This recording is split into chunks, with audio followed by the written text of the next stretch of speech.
सद्गुरूंचे स्मरण. आदरणीय सौ संध्याताईंना वंदन. सुप्रभात सख्यांनो.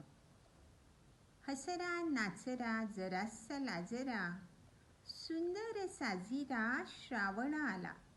असं सत्संगधारेवरील त्रिमूर्तींमुळे म्हणजे संध्याताई, रंजनाताई, कलाताई, हो ह्याच तर त्या त्रिमूर्ती कहाण्यांच्या चिंब धारांमध्ये भिजताना जरा कुठे बोधामृताचाही आस्वाद घेत होतो आणि श्रावण मासी हर्ष मानसी म्हणून मोहरून जात होतो. तोच वळवाच्या सरीसारखा हा श्रावण आला काय आणि गेला काय. आता सुखभरी दिन बिते रे भैया असंच म्हणावं लागणार असं वाटत असतानाच अंजलीताई 75व्या स्वातंत्र्य दिन सोहळ्याच्या निमित्ताने अगदी ढोल ताशाच्या गजरात जणू रणांगणावर तुतारी फुंकत क्रांतिवीरांच्या शौर्यगाथा आणि पोवाडे घेऊन आल्याने परत मन वीररसांच्या झुल्यावर हिंदोळे घेऊ लागलं. हा श्रावण महिना कहाण्यांची बरसात घेऊन आला नाही, तर हल्लीची पिढी ज्याला कालबाह्य मानण्याचा प्रयत्न करते त्या कहाण्या या आधुनिक काळातही कशा वैज्ञानिक दृष्टिकोन अंगीकारत निसर्गाच्या जवळ जात शारीरिक, मानसिक आणि आध्यात्मिक जीवनाला वेगळा आयाम देण्याचा नुसता प्रयत्नच करत नाही, तर त्यामागे नैतिक मूल्यांची जपवणूक, सामाजिक एकोपा, मनाचे आरोग्य आणि सगळ्यात महत्त्वाचं वसुधैव कुटुंबकमचा उद्घोष करणारे आहेत. हे अगदी प्रत्येक सखीने, हो अगदी प्रत्येक सखीने. वेळेअभावी प्रत्येकीचा नामनिर्देश करणे शक्य नाही, पण प्रत्येक सखीने अगदी आपले 100% योगदान देताना नवशिक्यांनीही वरिष्ठ फळीतील मांदियाळीला हम किसी से कम नहीं हे दाखवून दिले. कुणी देवघरासमोर तर कुणी निसर्गाच्या सानिध्यात, कुणी डफाच्या तालावर तर कुणी सौम्य नंदादीपाप्रमाणे आपल्या सादगीने देव्हाऱ्याच्या समोर. पण अगदी प्रत्येकीने प्रत्येक दिवस आजी सोनियाचा दिस करत संपूर्ण श्रावण महिना कसा प्रफुल्लित केला नाही. सगळ्यांचे अगदी मनापासून खूप खूप आभार. यात अंजलीताईंना विसरून कसं चालेल. प्रत्येक कहाणीला रोज नवीन रूपडं देऊन खुलवण्याचं त्यांचं कसब पाहून वा क्या बात है असं अगदी स्वाभाविकपणे ओठावर येत होतं. श्रवण, नामस्मरण, सत्संग सारे काही घर बसल्या नव्हे तर कॉटवर बसल्या बसल्या घडले. नमनालाच घडाभर असं म्हणत संध्याताई कान धरायच्या. आज सख्यांनो आपण वळूयात कहाणीच्याकडे. तुमच्यासारखाच प्रश्न कलाताईंना नव्हे तर संध्याताईंनाही पडला.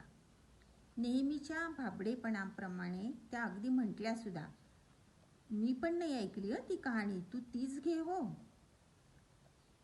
आणि कहाणी कथनात किंवा कहाणी महोत्सवात म्हणूयात, आपण कोणती कहाणी घ्यावी असा विचार मी करतच होते. 2-3 दिवस सतत विचार चालू होता. पण या 2-3 दिवसात घडलं काय, मला 3ही दिवस रोज पहाटेच 3-3:30ला जाग यायची आणि जणू कोणीतरी आपल्याला सांगतंय, अगं कहाणीचीच कहाणी घे ना. मला प्रथम हा भास होतोय असं वाटायला लागलं, पण नंतर जाणवलं खरंच ह्या मागे काहीतरी कारण असेल. मीच विचार करू लागले की खरंच या कहाण्यांमागची कहाणी काय असेल. आणि मग कहाणीचीचा जन्म झाला असं आपण म्हणूयात का. तर ऐका कहाणी देवा तुमची कहाणी. एक आटपाट नगर होतं. आम्ही अडकलो इथेच. आटपाटच का, मग पुस्तकं, ह्याला विचार त्याला विचार, नेहमीप्रमाणे हातपाय मारायला लागलो. अगदी गुगल बाबालाही विनवून झालं. कहाणी कशी तयार झाली, पहिली कहाणी कुणी लिहिली शोधा वगैरे वगैरे. पण त्याचे आपले तुम्हाला असं म्हणायचंय का म्हणून मलाच उलटी गुगली टाकणं सुरू झालं. मग नेहमीप्रमाणे समर्थांपुढे शरणागती. आणि लगेचच प्रयत्ने वाळूचे कण रगडिता म्हणता म्हणता काही माहितीच्या आधारे, काही अनुमानाने, तर काही गुगल बाबापेक्षाही सरसपणे माझीच प्रत्येक सखी रोजच्या कहाण्यांमधून रोज एक नवीन नवीन मुद्दा अगदी मुद्देसूदपणे मांडत होती आणि कहाणीच्या मागची कहाणी मला उलगडून दाखवत होती. म्हणजे तो पाठीशी होता. तर आता सुरुवात करूया. ऐका कहाणी देवा तुमची कहाणी. आता ह्या कहाणीची सुरुवातच मुळी होते एक आटपाट नगरने. आता तेच का होतं तर आपली 8 पेठांचे एक नगर अशी नगररचना होती. म्हणजे 8 पेठा एक नगर आणि त्याचा अपभ्रंश होत होत पुढे 8 पाट असं झालं. 8 पेठांचं 8 पाट. आता शेवटही ठरलेलाच, म्हणजे 60 उत्तराची कहाणी 5 उत्तरी सुफळ संपूर्ण. जशी सुरुवात गमतीची ना सख्यांनो, तसा शेवटही.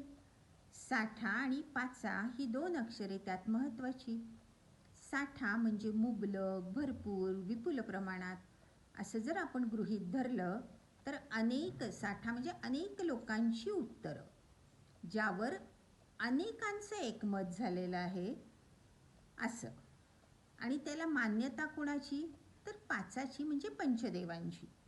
आता पंचदेव म्हणजे 5 जातीचे आपापल्या जातीचं प्रतिनिधित्व करणारे विद्वान, ज्यांच्या निर्णयाला म्हणजे ज्या 60च्या निर्णयाला ह्या पंचदेवांचा एकमुखी पाठिंबा किंवा अंतिम निर्णय ह्या 5 जणांचा.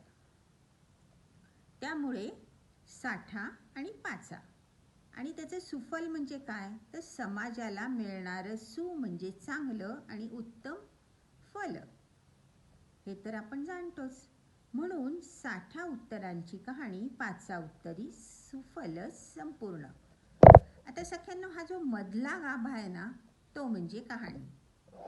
पूर्वी कहाण्या ह्या मौखिक, स्वानुभवानिष्ठ आणि सुसंघटित समाजरचनेला अनुकूल अशा होत्या.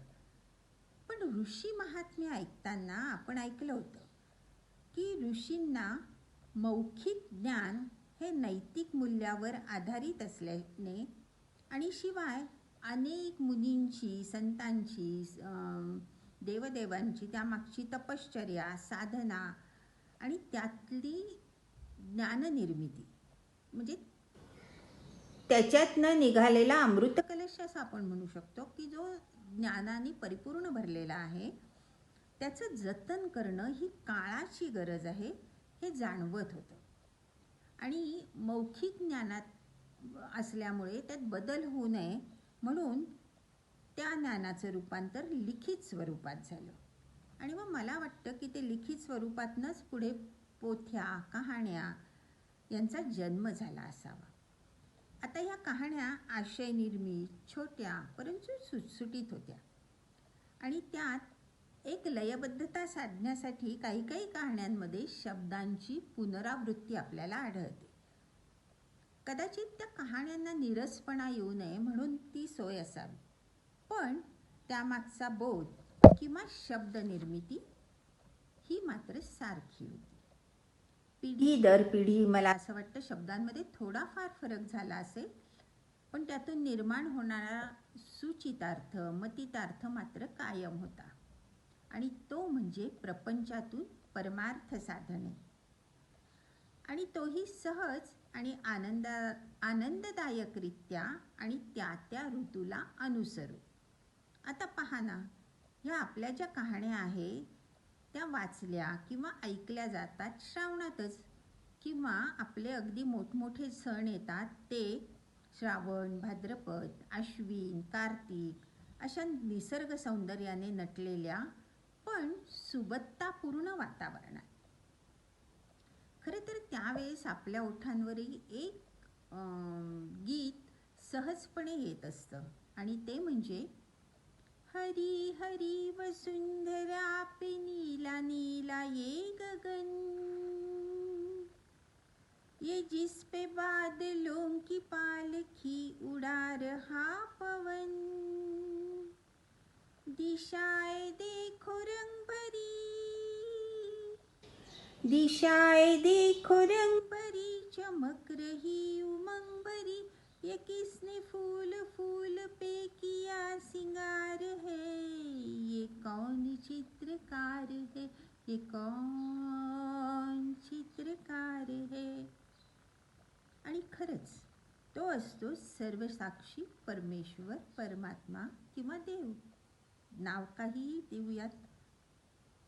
आणि मग मला असं वाटायला लागलं की ह्या पिढीला ह्या कहाण्या कालबाह्य कशा वाटू शकतात. आणि ह्याचा विचार करताना मला जाणवलं की दोष त्यांचा एकट्यांचा नाही, थोडाफार दोष आपलाही आहे. आपणच जर आपल्या सोयीनुसार त्यात बदल घडवत गेलो तर त्या रुजणारच कशा. खरे तर आपण थोडंसं मागे जाऊया. आपले पूर्वज म्हणा किंवा आपले आई वडील, आजोबा, खापर पंजोबा, ही जी पिढी होती ती शेजार धर्म पाळणारी, समाजाचे हित जपणारी, लहान लहान गोष्टीतही दुसऱ्यांचा आदरभाव आणि नैतिक मूल्य जपत आदर्श जीवन पद्धतीत जगणारी होती. त्यामुळे असेल कदाचित आपल्याला त्याचं थोडंफार महत्त्व पटलेलं होतं आणि संस्कारक्षम वातावरणात आपण वाढले असल्यामुळे ते थोडंफार आपल्यात रुजलंही होतं. पण नवीन पिढीचं काय? आता तर काय संयुक्त कुटुंब पद्धतीच रसातळाला गेली. पाळणा घर, वृद्धाश्रम, लिव्ह इन रिलेशनशिपची संस्कृती बोकाळते. एकत्र कुटुंब पद्धती लोप पावल्याने मानवी भावभावना, आपुलकी, प्रेम, नातेसंबंध यात अंतर पडत चाललंय. आता जुनी पिढी जी होती ती लवकर झोपणारी, पहाटे लवकर उठणारी, काकड आरत्या म्हणणारी, सूर्याला अर्घ्य देणारी, अगदी ब्राह्म्य मुहूर्तावर उठणारी अशी होती. पहाटे फिरायला जाणारी होती. फिरायला जाताना जर रस्त्यात कुणी भेटलं तर त्याला राम राम म्हणणारी होती. म्हणजे नकळत पहाटेच्या पारी देवाजीचं नाव कसं ओठावर येत होतं बघा. आणि समाजातील थोरा मोठ्यांचा आदर राखणारी, त्यांना घाबरणारी पण आदरयुक्त भीतीने, घरचंच पण सात्विक जेवण जेवणारी, वदनी कवनी जेवणाची सुरुवात करताना हे उदरभरण नोहे जाणीचे यज्ञकर्म असे संस्कार रुजवणारी, थोरा मोठ्यांच्या पाया पडायला सांगणारी किंवा संध्याकाळी शुभंकरोनी संध्या लक्ष्मीचं स्वागत करणारी अशी होती. कुलाचार आचरणात आणणारी होती. तेव्हाची मुलं ही हॉस्टेलला राहत नसल्याने म्हणा किंवा ठेवत नसल्यामुळे असेल, आजोबा, आजी, काका, काकू, आत्या, मामा, मावशा ह्यांच्या तालमीत लहानाचे मोठे होत होती. त्यामुळे नात्यांमधली ओढ, प्रेम, जिव्हाळा, आदर याचे एक संस्कार पिढी दर पिढी होत होते. आणि दुसरी गोष्ट म्हणजे नात्याला मोल होतं. आता कसं आहे, आता नात्यांचीच वीण उसवत असल्याने हल्ली जीवनातला गोडवास संपलाय. आता तर भावा बहिणींचं, अगदी पती पत्नीचं नातंही कृत्रिम वाटतं, अनोळखी वाटतं. प्रत्येक जण ताणतणावाखाली, एकमेकांना अनोळखी. आणि सणही कसे, अगदी त्या सणांना मांगल्यापेक्षा एक भडकपणा, बटबटीतपणा येत चाललाय. आणि ते अगदी उरकायच्या मागे, म्हणजे जो मूळ हेतू आहे तो बाजूलाच राहतो. आणि इथं एक मला विदारक सत्य आपल्या पिढीपुढे मांडावं असं वाटतंय की काल परवाच्याच महाराष्ट्र टाइम्समध्ये एक लेख मी वाचला. त्याच्यात होतं की आता आजोबा, पणजोबा, आजी, काकी, नातवांना गोष्ट सांगणारी आणि वळण लावणारी ही पिढी येत्या काही दिवसात दिसणारच नाही. कारण आता जगण्याचं स्वरूप बदलत चाललंय. मॉल, नाईट आऊट, पब अशी संस्कृती उदयाला येते. आणि अशा वेळेस खरी गरज आहे आपल्या संस्कृतीची रुजवात परत एकदा करण्याची. आपल्या पिढीने निकराने, एकजुटीने आणि अनुकरणीय अशा वर्तनाने ह्या कहाण्या भलेही नवीन रुपड्यात का होईना, पण ह्या कहाण्यांना जिवंत ठेवण्याची गरज आहे. त्या सणांना, त्या संस्कारांना परत एकदा जिवंत करण्याची गरज आहे. कारण या कहाण्या म्हणजे नुसत्या कहाण्या नाही, तर 3 काळांना जोडणाऱ्या मूल्याधिनिष्ठ कड्या आहेत. कहाण्या या समाजाशी आणि संस्कृतीशी बांधील असतात. कालानुरूप आशय किंवा अभिव्यक्ती बदलली तरी मूळ हेतू किंवा मूळ संस्कार याच्या साच्याला धक्का पोहोचत नाही. परोपकार, सचोटी, अन्नदान, वडीलधाऱ्यांचा आशीर्वाद, त्यांना केली जाणारी मदत किंवा त्यांचा सांभाळ, त्यांना दिला जाणारा वयोमानानुसार मान, गोपालन, सेंद्रिय पद्धतीने शेतीची कास आणि पौष्टिकता टिकवून ठेवणारी पण नैसर्गिकरित्या परिपक्व झालेली फळं, भाज्या. खरं तर ही गरज काल होती, आज आहे आणि उद्याही राहणारच आहे. आणि मला वाटतं त्या पौष्टिक खाण्यामुळे असेल, त्या ऋतूला पचनी पडणाऱ्या आहारामुळे असेल आणि या कहाण्यांच्या पोथ्यांच्या संस्कारामुळे असेल. पण एक मानसिक आरोग्याची जपवणूक त्यामुळे होत होती. कारण त्या काळी स्त्रिया रूढीच्या बंधनात थोड्याशा जखडलेल्या होत्या किंवा रूढींचं तंतोतंत पालन करणारी ती पिढी होती असं आपण म्हणूया. त्यामुळे त्यांना त्या तणावातून थोडंसं बाहेर काढून ऊर्जा प्रदान करणारे खेळ किंवा थोडंसं एकमेकींचा सहवास लाभावा, हाही त्या कहाण्यांमागचा, सणांमागचा हेतू असावा. त्या सणांच्या निमित्ताने खेळले जाणारे खेळ, उदाहरणार्थ मंगळागौरीचे खेळ असतील किंवा नागपंचमीची झाडाची उंच उंच झोके असतील, हे सारं आजच्या जिममध्ये जाऊन कॅलरीज कमी करणाऱ्यापेक्षा सुद्धा कमी करणारे होते असं नाही वाटत का? उलट ह्यात मानसिक आनंदाचा ठेवा होता. तणाव विरहित हे खेळ आहेत, कारण यात स्पर्धाच नाही.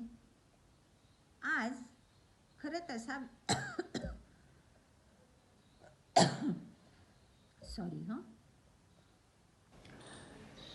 आज तसा जर आपण विचार केला तर हा विजेचा लखलखाट असो किंवा नवीन कितीही शोध लागलेले असो, नवीन सगळ्या गोष्टी अगदी मुबलक प्रमाणात आत्ता जाणवत असतील की उपलब्ध आहेत, पण निसर्गचक्र फिरतंय, कालचक्राचे अनुभव आपणही आता घेतोच आहोत.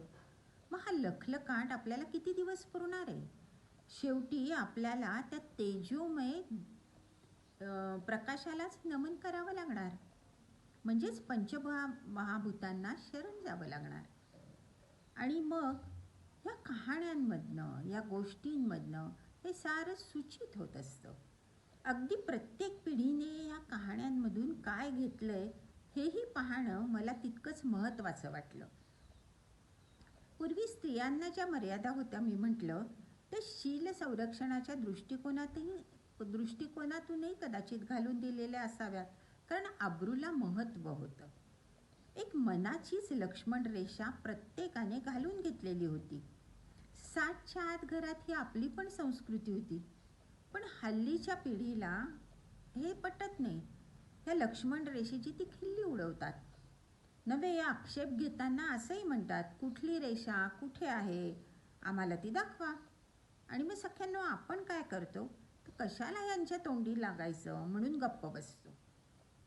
पण खरंच चूक त्यांची आहे का? तर नक्कीच नाही. कारण चौकसपणा, सत्यासत्यता पडताळून पाहणे हा माणसाचा एक नैसर्गिक गुणधर्म आहे.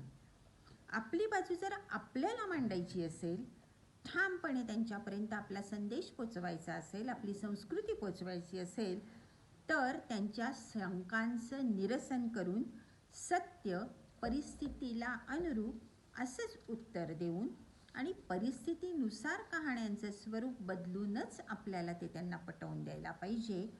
आणि मला वाटतं त्यांनाही ते त्यांची चूक कळून ते नक्कीच सुधारायचा प्रयत्न करतील. अगदी याची मला पूर्ण खात्री आहे. म्हणजे खरं तर तसा विचार केला तर आपणही जे आपल्या पूर्वजांकडून मौखिक असेल, कहाणी रूपात असेल, कथा गोष्टींच्या स्वरूपात असेल जे शिकलोय, किंवा आपण आपल्या स्वानुभवातून जे ज्ञान आत्मसात केलंय तेही आपल्याला खरंच किती समजलंय, कशा प्रकारे आत्मसात केलंय आणि या नवीन पिढीच्या हाती सुपूर्त करताना ते कशा पद्धतीने सुपूर्त करतोय. म्हणजेच पर्यायाने त्यांची नाही तर आपली परीक्षा आहे. आपण जर त्यांना सांगू शकलो ठामपणे की ही रेषा आहे मनाची, संयमाची, त्यागाची, सोशिकतेची आणि समाजरचना एकसंध टिकवून ठेवण्याची, आणि हेच तर या कहाण्या आपल्याला शिकवत असतात. पण हे आपल्याला नुसतं समजून घेता आलं पाहिजे नाही, त्यांनाही समजून देता आलं पाहिजे आणि तसे आदर्श त्यांच्या समोर पाहिजे. आता ही जी पिढी आहे ना, ही सारखी हल्ली आमचं मनचं तुणतुणं वाजवत असते, किंवा आपली स्पेस हा एक आवडता शब्द, आपली म्हणजे आमची स्पेस हा त्यांचा आवडता शब्द. त्यांना आपल्याला सांगता आलं पाहिजे, बाळा हे तुझं एकदा मन किंवा ही जी स्पेस तुला पाहिजे ती आम्हाला दाखवतोस का? दाखव बरं. म्हणजे तुझ्याच भाषेत आम्ही हल्ली त्याची किंमत काढून बजेट काढून आम्हाला जमेल तसं तुला ती स्पेस घेऊन देतो. मग मात्र ते म्हणतील असं कुठं दाखवता येतं का? मन कुठे दाखवता येतं का? मुळीच दाखवता येत नाही, पण ते आहेच. कारण मुद्दा पटवायला ही पिढी एकदम पक्की आहे बरं का. पण तेव्हा आपल्यालाही सांगता आलं पाहिजे, नाही ना दाखवता येत, पण ते आहे हे तर सत्य तुम्ही मानताय ना. मग मन हे तसंच आहे, तसंच ही लक्ष्मण रेषा. कहाण्यांमध्ये आपण पाहतो की सासू सासरे घरात सुनेला ठेवून उदरनिर्वाहासाठी वृद्धापकाळी स्वतः बाहेर पडत होते.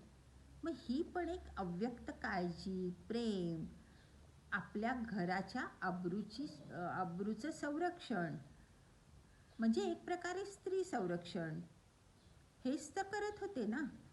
आता तसं सुनेचंही पहा, ती सून अगोदर त्यांना खायला देत होती आणि उरलं सुरलं आपण खात होती. ही वाक्य महत्वाची, किंवा अगदी त्याचा शब्दशः अर्थ तसा घ्यायचा नाही, पण मर्यादा सांभाळून त्यांचं झाल्यावर मग ती खात होती हे महत्वाचं. म्हणजे मनावरच नाही तर जिभेवरही संयम होता आणि जबाबदारी, ते करत असलेले कर्तव्य याची जाण तिला होती आणि ह्या क्रिया दोन्हीकडूनही समान होत होत्या आणि तशाच व्हायलाही पाहिजे. हे कहाण्यांमागचं तात्पर्य. शिवाय त्याचं फळ प्रापंचिक आणि पारमार्थिक दोन्ही दृष्टिकोनातून मिळणारच. मग हीच तर ह्या कहाण्यामागची कहाणी आहे आणि ही समाजाची गरज आहे जी या कहाण्या पुरवतात. हे समजावून नव्हे तर समजावून देणं ही आपली जबाबदारी आहे. मला असं वाटतं की ह्या कहाण्या, आणि दुसरी एक गोष्ट माझ्या अशी लक्षात आली की ह्या कहाण्या ह्या एखाद्या देवता किंवा देवीशी निगडीत असून समाजाचा, समाज रचनेचा, मानवी स्वभावांचा विचार करून सांगितल्या जात होत्या आणि प्रत्येक कहाणी ही बोधप्रद होती.